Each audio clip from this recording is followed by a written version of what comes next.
Hvala puno na ovom uvodu. Ja sam Marijana Spevec-Sinković, informatorica na odjelu za djecu i mladež knjižnice Dugave. Uz mene su danas ovdje i koordinatorica knjižnice Dugave, Sanja Lautenbach-Uzjak. Pozdrav. I voditeljica mreže knjižnica Novi Zagreb, Tihana Rašp.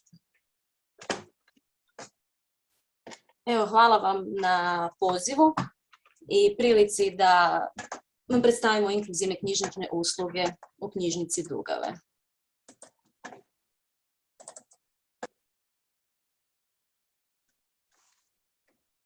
Da li je prezentacija u redu? Možemo početi. Ok, hvala.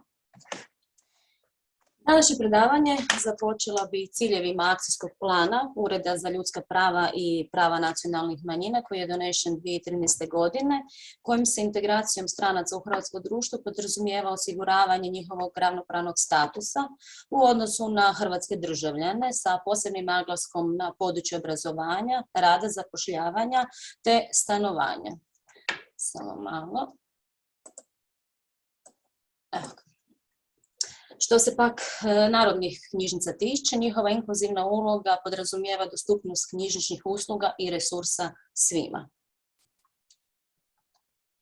Nekoliko riječi o knjižnici Dugave. Knjižnica Dugave osnovana je 1983. godine i ubrzo postoji ogranak mreže knjižnice Novog Zagreba, koja je pak dio knjižnica grada Zagreba, najveće ustanove među narodnim knjižnicama u Hrvatskoj. Kao što je i u uvodu spomenuto, neposredna blizina hotela Porin u Dugavama, koji je 2013. prvo dijelom, a zatim u potpunosti prenamijenjen u prihvatilište za migrante pod nazivom Prihvatilište za tražitelje međunarodne zaštite Zagreb, dovela je jednostavno do suradnje. U rujnu ove godine u prihvatilištu je bilo između 230 i 250 tražitelja, mahom s područja Afganistana, Iraka i Irana. Usporedbe radi, prije ljeta u prihvatilištu se nalazilo oko 300 tražitelja, tako da ta brojka varira iz mjeseca u mjesec. 2013. godine započinje suradnja knjižnice Dugave i prihvatilišta kao podrška procesa integracije novopridošlih susjeda zajedno s mrežom lokalnih suradnika. Mreža ta lokalnih suradnika kreće od školskih knjižnica, škola, vrtića, raznih udruga i dalje sve do partnera unutar Europske unije. Od 2013. do danas održano je preko 100 događanja s nešto manje od 2000 posjetitelja. Tu spadaju susreti, izložbe, radionice za djecu i odrasle, radionice arapskog jezika, književne tribine, predstavljanje knjiga, projekcije dokumentarnog filma i ostalo. U lipnju 2013. godine povodom obilježavanja Svjetskog dana izbjeglica, koji je 21. lipnja, organizirali smo susret uz predstavnike Ministarstva unutarnjih poslova i Hrvatskog crvenog križa, gdje su tražitelji međunarodne zaštite imali priliku predstaviti sebe i zemlje odakle dolaze. Isprva smo mislili da će jezična barijera biti problem, ali i to smo ubrzo nadišli. Sljedeće godine, 2014. otišli smo korak dalje, pa smo onda naše susrete uključili i književnike. Tako smo uz prikazivanje dokumentarnog filma koji govori o životu tražitelja međunarodne zaštite u prihvatilištu, koji su snimili volonteri i djelatnici Hrvatskog crvenog križa, održali smo i predstavljanje knjige Harmatan Ivana Sršena, koja tematizira problematiku migranata.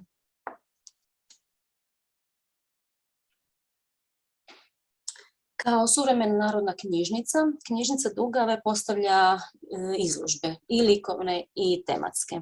Tako svaki susret, radionica, tribina ili jednostavno obilježavanje nekog prigodnog datuma popraćeno je tematskom izložbom knjiga i građom iz audiovizualnog odjela. Naime, u knjižnici Dugave postoji mogućnost posudbe preko 7000 jedinica AV građe. U sklopu prihvatilišta, koje je pod ingerencijom MUP-a, djelatnici Hrvatskog crvenog križa u suradnji s različitim udrugama organiziraju razne aktivnosti i radionice. Jedna od takvih radionica je i kreativna radionica koju vodi Ljubica Vlašić, djelatnica Hrvatskog crvenog križa. Njihove radove izlažemo u prostorima knjižnice u sklopu likovnih izložbi i modnih revija. Dosta smo imali 9 takvih izložbi, a u pripremi je i 10. jubilarna izložba. Ovdje imamo primjere nekih od kataloga postavljenih izložbi.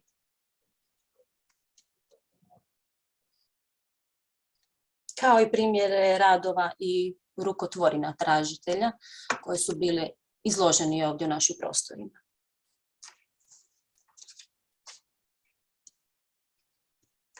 Što se samih izložbi tiče, htjela bi istaknuti izložbu fotografija Balkanska ruta. Fotografije su snimili fotograf Karlo Mić i djelatnici Hrvatskog crvenog križa, koji su pratili najveći izbjeglički val 2015. godine, koji se desio na području Botova, Harmice i Brežica i unutar izbjegličkih kampova u Slavonskom Brodu, Opatovcu, Tovarniku i Bapskoj. Htjela bih još spomenuti narodne knjižnice. Danas postoji takozvani treći prostor, kao što je i sama gospođa Glavić-Pečin rekla, dnevni boravak grada. Dakle, to je nekakav javni prostor u zajednici namijenjen neformalnom druženju, okupljenju i učenju. Tako u našoj knjižnici imamo praksu organizirati otvorenja izložbi, gdje se uz autore i njihove goste poziva i lokalno stanovništvo. To je mjesto gdje se ostvaruju razne suradnje, poznanstva, dakle gdje se ljudi malo bolje upoznaju. Tako je bilo i sa izložbama prihvatilišta, gdje su dakle organizirana ta otvorenja i na jednom takvom susretu dogovoren je prevoditelj s arapskog jezika za potrebe lakše i potpunije komunikacije roditelja iz prihvatilišta i lokalnog vrtića koji su djeca pohađala.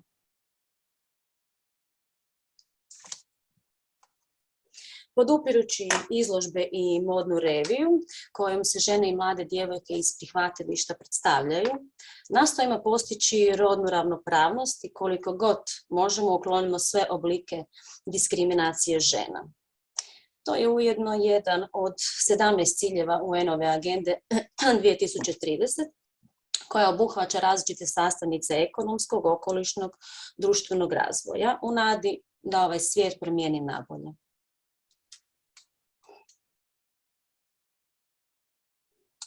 U sklopu akcije razmjena knjiga, knjižnica Dugave godišnje prikupi i distribuira oko 5000 darovane građe.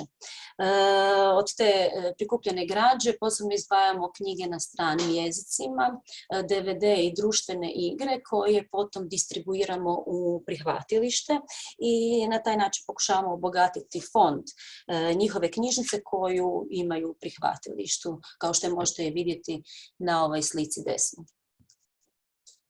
2015. godine ostvarili smo suradnju s veleposlanstvom SAD-a koje je doniralo knjige, slikovnice i brošure koje smo potom onda distribuirali dalje u prihvatilište. Prilikom prikupljanja doniranih knjiga vodimo se time da je zadaća knjižnice biti podrška obrazovanju i učenju. Ovim donacijama omogućava se upravo taj pristup obrazovanju i proširivanju znanja.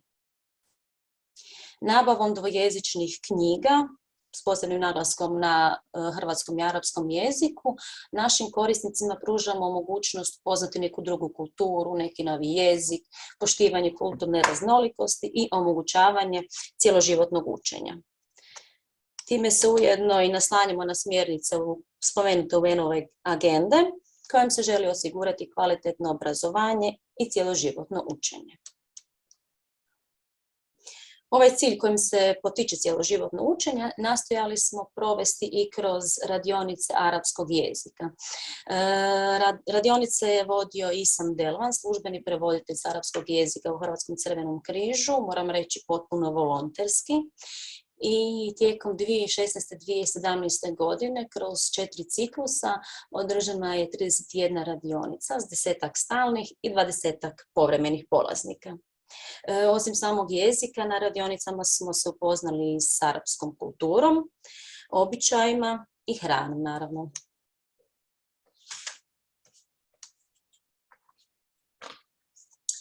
Sljedeći oblik suradnje koje smo ostvarili s prihvatilištem su i kreativne radionice. U sklopu izložbe koja je bila postavljena u knjižnici održana je kreativna radionica koju je vodio Kamal Khan, tražitelj međunarodne zaštite iz Pakistana. Radovi nastali na ovoj radionici bili su potom izloženi uz samu izložbu u prostor knjižnice.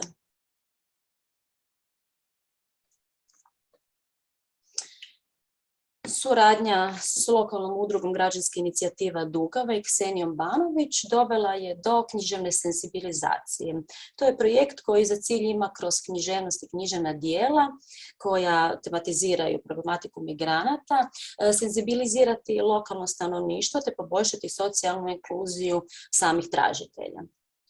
Na susretima su sudjelovali književnici, urednici, prevoditelji, izdavačke kuće, aktivisti i tražitelji međunarodne zaštite. Kroz određena književna djela koja tematiziraju problematiku migranata predstavljena je određena zemlja i kultura. Do sada smo imali 11 susreta.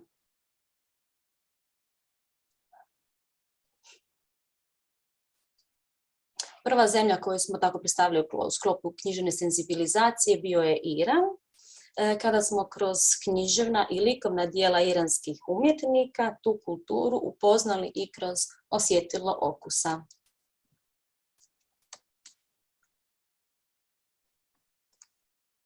Naše sljedeće putovanje bilo je u Siriju i ovdje je bilo mnoštvo gostiju, od izdavačkih kuća Fibre i Sandorfa do našeg poznatog putopisca Hrvoja Ivančića koji je sam snimio dokumentarni film o Siriji, Sirija, zemlja na raskrižju, pa sve do gostiju iz Sirije koji su nam kroz svoju poeziju i osobno iskustvo predstavili ovu zemlju.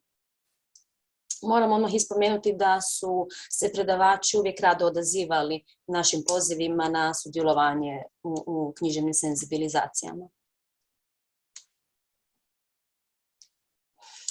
Dalje na ovom susretu predstavili smo Afriku kroz djela izdavačkih kuća Sandorf i Henakom, a običaje i kulturu predstavio nam je najpoznatiji Nigerijac u Hrvatskoj, princ Vali Šeneki.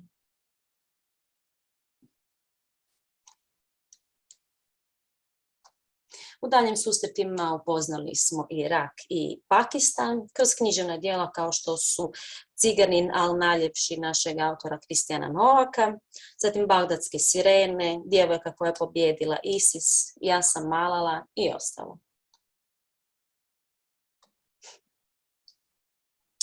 Dalje smo kroz književnu senzibilizaciju upoznali i Somaliju i somalske autorice.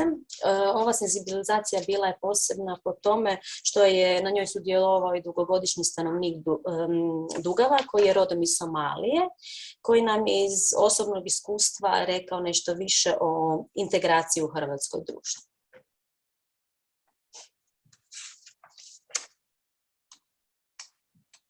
Sljedeća zemlja koju smo predstavili je Afganistan, iz koje dolazi poznati autor Khaled Hossein, čija smo djela uz ostale autore predstavili na ovoj senzibilizaciji.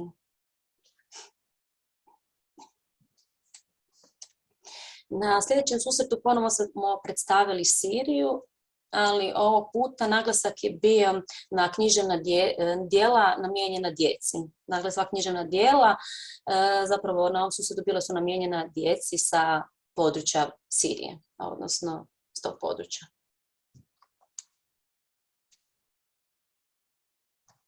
U 2019. godine važnost ovog projekta prepoznala je izdavačka kuća VBZ koja se uključila u ovaj projekt i pokrenula biblioteku na rubu margine. U sklopu književne senzibilizacije predstavili smo 3 naslova iz spomenute biblioteke. Prvo smo započeli naslovom Alfa, uz gostovanje francuskog crtača i ilustratora ovog grafičkog romana Barua. Drugi u ciklusu bio je naslov Izlaz Zapad. I posljednji naslov koji smo predstavili bio je naslov La Superba. Nažalost, nakon toga, zbog svima poznate pandemije koronavirus, bili smo prisiljeni prekinuti održavanje ove tribine.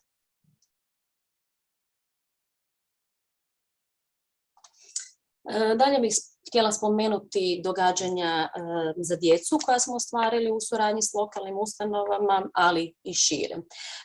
Tu su bile osnovne škole, vrtići, volonteri i članovi Hrvatskog crvenog križa, tražitelji međunarodne zaštite, Centar za mirovne studije, Isusovačka služba za izbjeglice, udruge Knjiga u centru i Balkon i još mnogi drugi. Zajedno s njima organizirano je čitanje priča za djecu o krajevima iz kojih najčešće dolaze tražitelji međunarodne zaštite. Iako nismo govorili istim jezikom, na kraju smo ipak, svi smo se uspjeli sporazumjeti i shvatiti pouku pročitanih djela. Na inicijativu udruge Balkon u sklopu međunarodnog projekta Colors of a Journey postavljena izložba dječjih radova, migranata i tražitelja međunarodne zaštite pod naslovom Sadašnjost, prošlost, budućnost.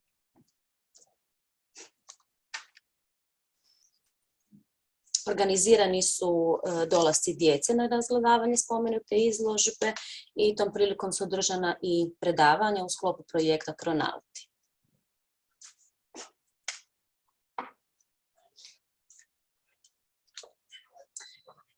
Održali smo nekoliko kreativnih radionica za djecu koje su vodili tražitelji međunarodne zaštite i djelatnici Hrvatskog crvenog križa.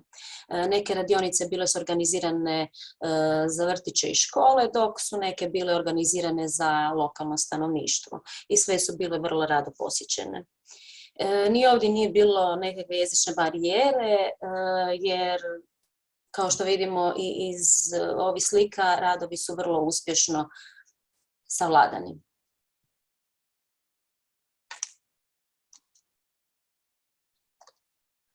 U izvedbi Medley teatra u travnju 2019. godine organizirana je predstava za djecu pod naslovom Ljepota naše različitosti, koja govori o toleranciji.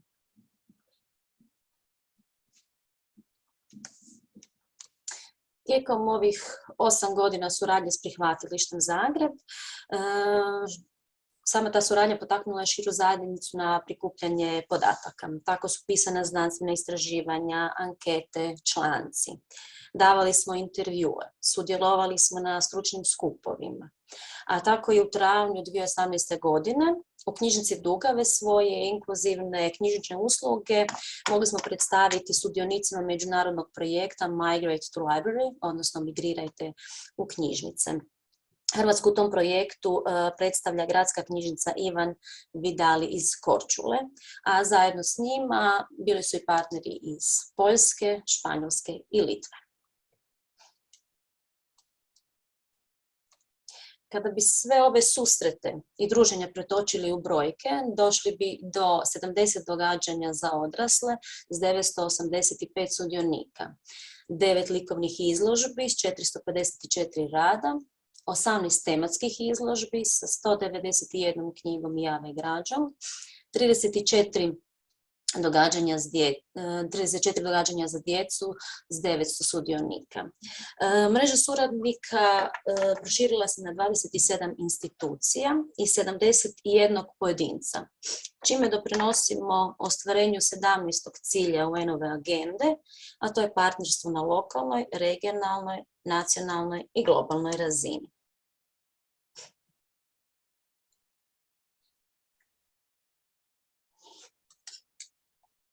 Na kraju možemo zaključiti da knjižnica kao jedna važna karika u kulturnom i znanstvenom razvoju pojedinca osigurava inkluzivni prostor za razne kulturne i programe i aktivnosti.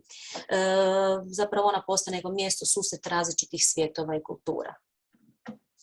Kroz programe koje provodimo ovdje u knjižnici Dugave nastojimo aktivnije uključiti tražitelje međunarodne zaštite u širu zajednicu, olakšati im proces prilagodbe, ali i senzibilizirati lokalno stanovništvo, omogućiti bolje razumijevanje kulturne raznolikosti.